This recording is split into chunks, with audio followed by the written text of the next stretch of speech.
नमस्कार, आप देख रहे हैं CNBC आवाज। मैं हूं मनीषा गुप्ता और आज बात करेंगे चांदी की, जहां पर दुनिया भर में जो इंडस्ट्रियल डिमांड है वो यहां पर लगातार बढ़ती हुई नजर आई है। 2024 में कुल इंडस्ट्रियल डिमांड 9% बढ़ी है। इसके अलावा इलेक्ट्रिफिकेशन, मैन्युफैक्चरिंग सेक्टर और रिन्यूएबल एनर्जी सेक्टर में भी चांदी की मांग बढ़ी है।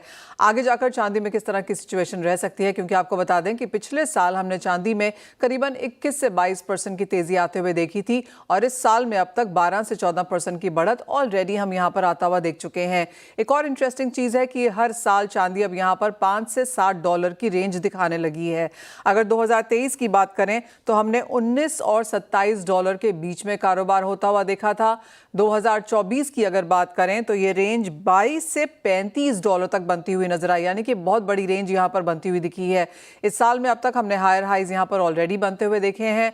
यहाँ से किस तरह की रेंज रह सकती है, डिमांड कहाँ से निकल के आएगी और चांदी यहाँ पर मेटल्स को फॉलो करेगी या सोने को, इन सब पर बात करने के लिए हमारे साथ आम्रपाली गुजरात के CEO चिराग ठक्कर हैं। साथ ही साथ सिल्वर एम्पोरियम के MD राहुल मेहता जुड़ेंगे। SMC ग्लोबल सिक्योरिटीज की वंदना भारती एंड मोतीलाल ओसवाल से नवनीत दमानी भी हमारे साथ हैं। चिराग, आपसे पहले जानना चाहेंगे, इंडियन डिमांड की अगर बात करें तो काफ़ी सारी प्लेजेस और अपॉर्चुनिटीज़ हमने निकलते हुए देखी हैं यहाँ पर रिन्यूएबल्स के लिहाज से। ONGC की तरफ से जिस तरह की स्टेटमेंट निकल के आई है कि वो गीगावाट्स यहाँ पर बढ़ाने वाले हैं। सोलर में जिस तरह से भारत एक बहुत स्ट्रॉन्ग लीड लेता हुआ नजर आया है, आप कहेंगे चांदी के जो डिमांड डायनामिक्स हैं इंडियन मार्केट्स में वो कुछ थोड़े बहुत बदलते हुए नजर आए हैं? नमस्कार मनीषा जी। तो बिल्कुल 2023 से जो इंडस्ट्रियल डिमांड जो मार्केट में बढ़ी है वो बढ़ती रहेगी। एट द सेम टाइम जो प्राइसेस जो हैं, जितने भी नीचे नीचे के स्तर पे जब भी भाव करेक्ट होके आता है, वहीं पे एक स्टॉकेज की डिमांड आ जाती है, इंडस्ट्रियल लेवल की डिमांड आ जाती है। तो ये जितनी सारी डिमांड है, जो दिखता है कि आगे जाके कहीं ना कहीं इसको एंड यूज और कैप्टिव यूज में यूटिलाइज होना है। तो ये जो यूटिलाइजेशन है ये बढ़ती जानी है। उसी की वजह से जो आप अगर देखोगे लास्ट 3 महीने से जितनी बार प्राइसेस नीचे आए हैं, वो नीचे के भाव पे टिक नहीं पाए हैं और वापस वहां से ऊपर ही आ जाता है भाव। तो ये this is the major reason कि अगर नीचे के स्तर पे कभी भी भाव आता है तो यही डिमांड के तौर पे ऊपर से भाव ऊपर चला जाता है। चिराग, एज ऑफ नाउ जो इंडस्ट्रियल डिमांड है वो हमने 9% की ग्रोथ यहाँ पर आते हुए देखी है। इंडियन मार्केट्स में किस तरह के प्रोस्पेक्ट्स हैं, क्योंकि आप इन दैट सेंस बुलियन में डील करते हैं, कहाँ से आप मांग आता हुआ देखते हैं? स्टॉकिस्ट एक पार्ट ऑफ द मार्केट है, पर कितना उसमें से इंडस्ट्रीज में जा रहा है? अगर देखने जाओ तो जो स्टॉकिस्ट है वही इंडस्ट्रीज को धीरे धीरे करके सप्लाई देते जा रहा है। तो एट द सेम टाइम अगर देखो तो हमारी सोलर सेल्स, रिन्यूएबल एनर्जीज और फार्मा में भी कई सारी ये जो 9% की जो बढ़त आपने देखी है, उसके अंदर एक मेडिकल और फार्मा का भी एक कंट्रीब्यूशन रहा है, जो नेक्स्ट ईयर बढ़ते ही जाएगा वैसा दिख रहा है। एट द सेम टाइम अगर आप देखें तो इलेक्ट्रिक व्हीकल्स में जो बैटरीज में और जो ईवी व्हीकल्स के अंदर जो कंजम्पशन हो रहा है सिल्वर का, वो भी हमारे देश में अब बढ़ता हुआ दिख रहा है। चिराग, साथ ही साथ इंडियन मार्केट्स की अगर डिमांड की बात करें यहाँ पर, तो पिछले महीने भर में जितने भी लोगों से हमने बात की उन्होंने यही कहा कि ज्वेलरी की डिमांड अच्छी है, क्योंकि सोने के प्राइसेस इतनी ऊपर चले गए थे। कुछ वैलेंटाइन की डिमांड भी निकल के आई, लेकिन जहाँ तक आर्टिफैक्ट्स की बात है, जहाँ पर बड़े बल्क आर्टिकल्स की बात है, चांदी में वो डिमांड निकलती हुई नजर नहीं आई। तो अगर आर्टिकल से बात करें तो राहुल जी हैं, Rahul ji will be able to give a perfect idea on the ground. But jewellery की बात करें, इन्वेस्टमेंट की बात करें, तो मनीषा जी मेरे को ये लगता है कि 2025 विल बी अ न्यू मंत्रा, क्योंकि जिस हिसाब से गोल्ड के भाव बढ़े हैं, तो मुझे ये जरूर लगता है 2025 के लिए मंत्रा रहेगा that silver will be the new gold. Even for the jewellery sector मेरे को ये दिखता है कि एक नया सा दौर आएगा जहां पे down the line 2 years 3 years 5 years will be able to see new jewellery for silver coming into the market. Major price difference की वजह से, जब आज गोल्ड का भाव इतना बढ़ चुका है, तो जब आज से 3 साल 4 साल पहले अगर किसी को गोल्ड का ज्वेलरी लेना था, तो वो जो ग्रामेज है, वो ग्रामेज भाव के बढ़ने से काफी घटता हुआ आ रहा है। So I'll be seeing that silver will be the new gold for the jewelry sector. This is what I see. Rahul, आपको भी इस कॉन्वर्सेशन में इंक्लूड करेंगे। और जिस तरह से इंडियन मार्केट्स की डिमांड आई है, इंडस्ट्री की डिमांड के बारे में तो चिराग ने कहा ही, लेकिन जहां तक सिल्वर ज्वेलरी की बात है, सिल्वर आर्टिकल्स की बात है, क्या किस तरह के मूव्स यहां पर आते हुए नजर आए हैं? जी, मैं पहले बात करूंगा चांदी की आर्टिकल्स की। आर्टिकल्स की डिमांड हायर प्राइसेस पे डेफिनेटली इफेक्ट करता है मार्केट में। और गिफ्टिंग डिमांड जो काफी स्ट्रांग होती है चांदी इंडस्ट्री के अंदर, वो ऑलमोस्ट नहीं के बराबर होगी, क्योंकि आज चांदी का सिक्का पहले 100 ग्राम का 6 से 7 हजार में आ जाता था। वे आज की रेट में रेट नहीं जाए तो करीब करीब 10 हजार के आसपास आता है। तो ये उसकी चांदी की जगह दूसरे रिप्लेसमेंट गिफ्टिंग प्रोडक्ट्स यूज होने चालू हो गए। तो gifting demand definitely big impact आया हुआ है। और रही बात बर्तन की, अगर ये प्राइसेस यही प्राइसेस पे रहती है तो डेफिनेटली जो आर्टिकल्स की डिमांड है उसमें भी बड़ा इफेक्ट आएगा। मगर अगर ये प्लस पॉइंट देखने जाए तो जैसे गोल्ड के प्राइसेस बढ़ रहे हैं, उसका डायरेक्ट और बेनिफिट मिल रहा है चांदी की ज्वेलरी इंडस्ट्री को। और सिल्वर ज्वेलरी की इंडस्ट्री बहुत अच्छी तरह बढ़ रही है। डिजाइन भी काफी अच्छे डेवलप हो रहे हैं, नई फैक्ट्री सेटअप हो रही है। और ओवरऑल इंडस्ट्री के अंदर या इंडिया के अंदर देखा जाए कि काफी चांदी के स्टैंडअलोन स्टोर्स खुल रहे हैं। तो ओवरऑल देखने जाए तो चांदी की ज्वेलरी के लिए काफी अच्छा साल रहेगा। आर्टिकल्स के लिए अगर ये प्राइसेस ये रेट पे रहेंगे तो डेफिनेटली इम्पैक्ट करेगी डिमांड को। और अगर सिर्फ ज्वेलरी की यहाँ पर बात करें राहुल, तो किस तरह का एक परसेंटेज इंक्रीज देख रहे हैं हम ईयर ऑन ईयर? जी, ज्वेलरी की इंडस्ट्री आप देखी जाए तो हम लोग जो दिख रहे हैं 100%, more than 100% year on year growth हो रही है इंडस्ट्री। ऑलराइट, 100% जैसी ग्रोथ यहाँ पर ज्वेलरी इंडस्ट्री में देखने को मिली है। जहाँ तक चांदी की बात है, प्राइसेस पे एक सेंस लेना चाहेंगे। चिराग, आज हम सुबह एक पूरा गोल्ड का यहाँ पर शो कर रहे थे। ज़्यादातर लोगों का ये मानना था कि हमने 2950 2980 जैसे लेवल्स फ्यूचर्स में ऑलरेडी देख लिए हैं। तो in that sense $3000 N ounce का लेवल जो है, जो टारगेट था इस साल का, वो ऑलमोस्ट पूरा हो चुका है। एक बहुत बड़ा कुछ डेवलपमेंट होना होगा इससे पहले कि हम सोने को फिर से 3000 के आसपास आता हुआ देखें। तो सोने में अब लोगों का थोड़ा सा रुझान फ्लैट, न्यूट्रल, इवन थोड़ा सा बेरिश होने लगा है। क्या चांदी में ये मूड चेंज देखने को मिला है? तो हर बार जब गोल्ड मूव करता है तो चांदी कहीं ना कहीं एक फॉलो थ्रू मूव देती है।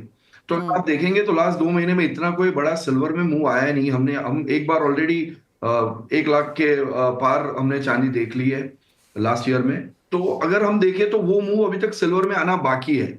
I think it is a wait and watch situation, but वो जब जब भी मूव आएगा तो it will be a skyrocket move. और वो कभी भी नेक्स्ट 1-2 महीने में वो मूव कभी भी आ सकता है। तो आपको ये लगता है कि अगर एक नया हाई बनना है या फिर हाई चांदी यहाँ पर बनाएगी तो फर्स्ट हाफ में बनता हुआ नजर आएगा, सेकंड हाफ में उसकी प्रोबेबिलिटी कम है? Correct, correct. एंड चिराग, क्या रेंज देखेंगे आप? क्योंकि जैसे मैंने अभी यहाँ पर बताया कि एक बहुत बड़ी रेंज हमने लगातार बनते हुए देखी है। 2024 में $22 से $35 तक की रेंज थी। इस साल में कैसी रेंज बन सकती है और भारतीय बाजार में फिर उन प्राइसेस के क्या मायने होंगे? तो अगर हम डॉलर्स की बात करें तो मैं देखता हूँ 34.5 $35 will be a first resistant point. अगर चांदी $35 के ऊपर जाती है तो first target will be 38 and $40 के बीच में। और जो नीचे का रेंज है, मुझे नहीं दिखता कि $30 के नीचे चांदी आएगी। अगर आ भी गई तो I think there will be a very big stop at the levels of $28।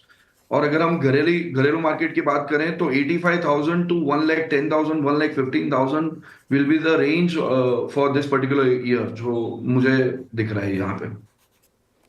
Rahul, आप कैसे देखते हैं ये रेंज बनती हुई इंटरनेशनल मार्केट्स में और इंडियन मार्केट्स में? इंडियन मार्केट्स में देखने जाए तो ऊपरी स्तरों में मुझे लगता है चांदी 1,15,000 तक फर्स्ट हाफ में टच कर सकती है। मगर इन्वेस्टमेंट डिमांड ये प्राइसेस पे बहुत डिफिकल्ट है, बिकॉज चांदी बहुत ज्यादा वॉलेटाइल रहने वाली है और रिस्की रहने वाली है। नीचे के स्तर में 86,000 भी लगता है। और अगर थोड़ा ज्यादा, अगर गोल्ड ने करेक्शन दिया बड़ा, तो चांदी नीचे में 78 भी आ सकती है। तो चांदी गोल्ड को फॉलो नहीं कर रही है अभी तेजी के अंदर।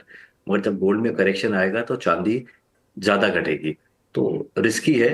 मगर रेंज बाउंड देखने जाए तो ऊपर की स्तरों में 1,15,000 और नीचे में 86,000 के आसपास चांदी रहनी चाहिए। वेल, वेरी इंटरेस्टिंगली, जिस तरह की अगेन पिछले हफ्ते 10 दिन में हमारे काफ़ी ज़्यादा एक्सपर्ट्स ने हमें बताया है कि सोने में हाइस पे बेच के काम करना चाहिए, मेटल्स में डिप्स पे खरीद के काम करना चाहिए। तो इस तरह की सिचुएशन में जहाँ पर चांदी बीच में अटकती है, चिराग, कैसे करेंगे आप इसमें कारोबार for the very near term? For the very near term I think next 1-1.5 महीने के लिए ये रेंज बाउंड, जब तक कोई रेंज इसका टूटता नहीं तब तक रेंज बाउंड रहेगी। ऊपर का अगर स्तर पकड़ ले तो 97,000, नीचे का 92,000। I think that will be a trading move, consideration रहेगा। जहां तक बहुत सारे फैक्टर्स हैं, जो ईआईपी के ग्लोबल फैक्टर्स हैं वो भी काफी सारे यहाँ पे अभी इफेक्ट कर रहे हैं। तो आई थिंक ये रेंज बाउंड रहेगा, शॉर्ट टर्म रेंज बाउंड अगर पकड़ो तो 92,000 97,000 will be the range bound silver के लिए, जब तक कोई बड़ा मूव नहीं आता है। ऑलराइट, आप दोनों से एक और चीज़ भी जानना चाहेंगे कि क्या बेहतरीन तरीका है अगर किसी को इन्वेस्ट करना हो यहाँ पर चांदी में, क्योंकि पिछले साल का थीम था इन्वेस्ट इन चांदी। इस साल हमने उतना स्ट्रांगली वो यहाँ पर उभर के आता हुआ नहीं देखा है, एक्सेप्ट द फैक्ट कि जी हाँ कुछ डाइवर्सिफिकेशन इन द पोर्टफोलियो यहाँ पर लगातार बरकरार है। 1.25 लाख तक की चांदी यहाँ पर जा सकती है, ये भी एक टारगेट्स हैं जो लोगों ने लगातार यहाँ पर इसको रिपीट किया है। चिराग, कैसे लेनी चाहिए चांदी, डिजिटल में, फिजिकल में, ज्वेलरी में, कैसे लें? आई थिंक हमारा जो डिजिटल प्लेटफॉर्म है वो हर महीना 80% से 120% ग्रो कर रहा है मनीषा जी। तो मैं प्रिफर करूंगा, सबको रिक्वेस्ट करूंगा कि अगर डिजिटली अगर सिल्वर बाय करते हैं तो एक बहुत इजी मायना हो जाता है। अगर कोई रेंज आपको करना है या आपको जब भी प्राइस करेक्ट करता है, यूजुअली न्यूयॉर्क टाइम्स पे बहुत बड़ी मूवमेंट आती है, तो दैट इज अ टाइम अगर आपको प्राइस लॉक करना है। एक सबसे बढ़िया है जो एसआईपी है, विच इज अ वे। अभी जितने सारे इक्विटी इंस्ट्रूमेंट्स है वहां पे काफी सारा बड़ा करेक्शन है, तो अभी काफी सारे लोग आर मूविंग टूवर्ड्स अगेन के सिल्वर इन्वेस्ट करना है, गोल्ड में इन्वेस्ट करना है।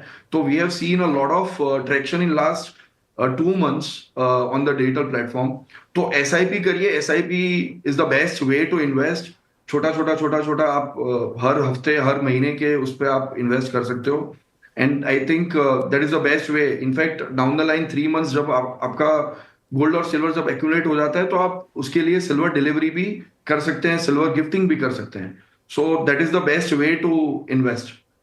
एंड राहुल, आप क्या राय देंगे? इन्वेस्टमेंट करना है तो digital platform is a better option. अगर चांदी को यूज करना है, फिजिकली खरीद के लॉन्ग टर्म के लिए इन्वेस्टमेंट करना है, तो चांदी के आर्टिफैक्ट्स लेके रखिए ताकि घर में आप कुछ शोपीस की तरह भी यूज कर सकते हैं और वो लॉन्ग टर्म आपके साथ में रहेंगे। ऑलराइट, तो डिजिटल इज टॉप 1 नंबर यहाँ पर, अगर आप यहाँ पर सिर्फ इन्वेस्ट करना चाहते हैं, लेकिन अगर पहनना चाहते हैं, दिखाना चाहते हैं और उसको अप्रिशिएट होता हुआ भी देखना चाहते हैं, तो ऑफ कोर्स फिर आप यहाँ पर फिजिकल फॉर्म में जा सकते हैं। As always Chirag and Rahul, बहुत शुक्रिया साथ जोड़ने के लिए और उस बहुत एक्साइटिंग कॉन्वर्सेशन के लिए भी। वेल, इसी के साथ एक ब्रेक का भी समय है, लौटेंगे तो यहाँ पर बात करेंगे कुछ और कमोडिटीज़ की कैसे करें आप, यहाँ पर स्ट्रैटेजीज बताएंगे आपको। मेटल्स के लिए आज का दिन अच्छा लगा और नवनीत, सबसे पहले आपके पास उसी पर आना चाहेंगे जिस तरह के गेन्स हमने यहाँ पर copper, aluminium, tin, lead, zinc में आते हुए देखे हैं। मेटल इंडेक्स, मेटल स्टॉक्स भी आज अच्छा कर रहे थे, यहाँ पर क्या सेंस है? चलिए, लास्ट कुछ दिनों से हमने देखा है कि मेटल एक बेस बना के थोड़ा बहुत पॉजिटिविटी दिखाते हुए नजर आ रहा है। One of the primary reason कि 110 का डॉलर इंडेक्स करीब रिट्रेस होके 107 के नीचे आ गया, which is showing some positivity. उसके साथ साथ एक फियर साइकोसिस था कि ट्रम्प की तरफ से जो टैरिफ्स अनाउंस होंगे वो बहुत काफी हार्ड लैंडिंग होगा चाइना के प्रति या दूसरे देशों के प्रति। उसमें भी कुछ थोड़ा बहुत इंक्रीमेंटली हमने जो परसिवरेंस देखा है वो थोड़ा सा लोअर लग रहा है, जिसकी वजह से मेटल में तेजी डेवलप हो रही है। एंड चाइना के जो डेटा पॉइंट्स आ रहे हैं वो बेटर देन एक्सपेक्टेशन आ रहे हैं पिछले 1.5-2 महीने में, which is also adding to some positivity. मेरा मानना ये है कि मेटल एज अ कमोडिटी या इंडस्ट्रियल मेटल जो स्ट्रगल कर रहा था 2024 में, इस साल का one of the best bet हो सकता है। जिंक, एल्यूमिनियम एंड कॉपर, ये 3 कमोडिटीज पे मैं बुलिश हूँ और मुझे लगता है कि aluminium being the best bat followed by copper and zinc, तो अगले 3 से 6 महीने के पर्सपेक्टिव में आपको यहाँ पे 8 से 10% की बढ़त देखने मिल सकती है। चांदी पर तो हमने काफी बात की, लेकिन वंदना, अगर सोने में कुछ करना हो तो क्या राय देंगी? इंडेक्स नीचे जा रहा है मनीषा, मुझे लग रहा है कि अभी यहाँ पे जो भी फॉल आनी थी वो अब यहाँ पे थोड़ा लिमिटेड हो गया है गोल्ड में।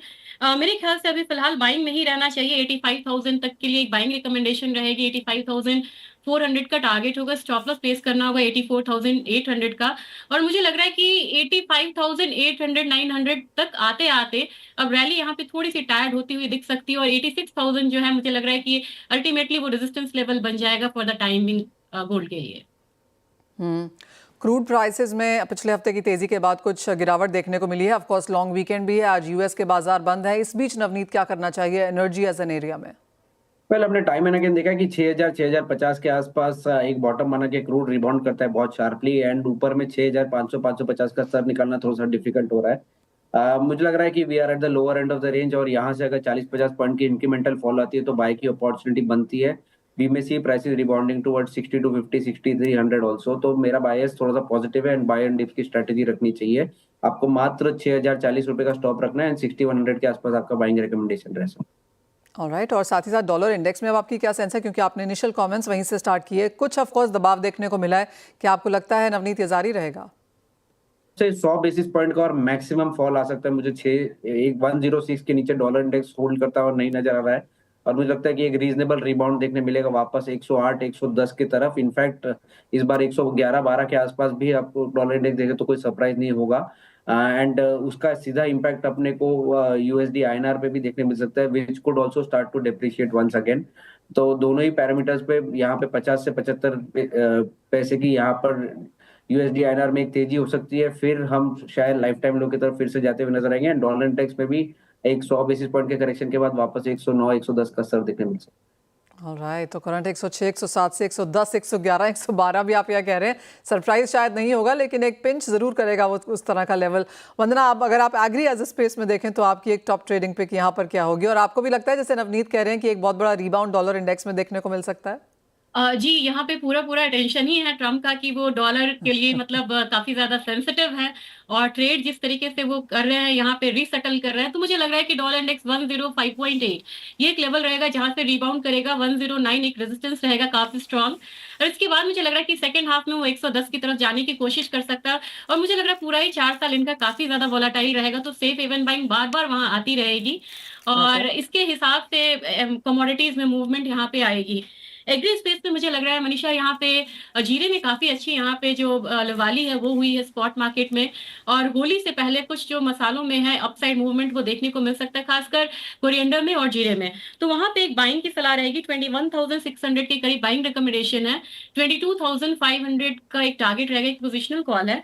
स्टॉप लॉस लगाना होगा 21,200 के करीब का। दूसरी कमोडिटी यहाँ पे ग्वार है, धीरे धीरे रिग काउंट यहाँ पे बढ़ रहा है, जो 662 से ऊपर होता था फाइनली वो 584-85 के करीब यहाँ पे आ रहा है। तो मेरे ख्याल से रिग काउंट्स का ऊपर होना और क्रूड 80 से $70 आया, मुझे लग रहा है यहाँ से एक रिबाउंड होना चाहिए, और $67 एक अच्छा खासा बेस है क्रूड ऑयल के लिए। तो ऐसे ही मुझे लग रहा है कि लोअर साइड से ग्वारसीड यहाँ से अपसाइड दिखा सकता है, तो 10,500 10,800 तक का मुझे रेंज लग रहा है ग्वारगम में।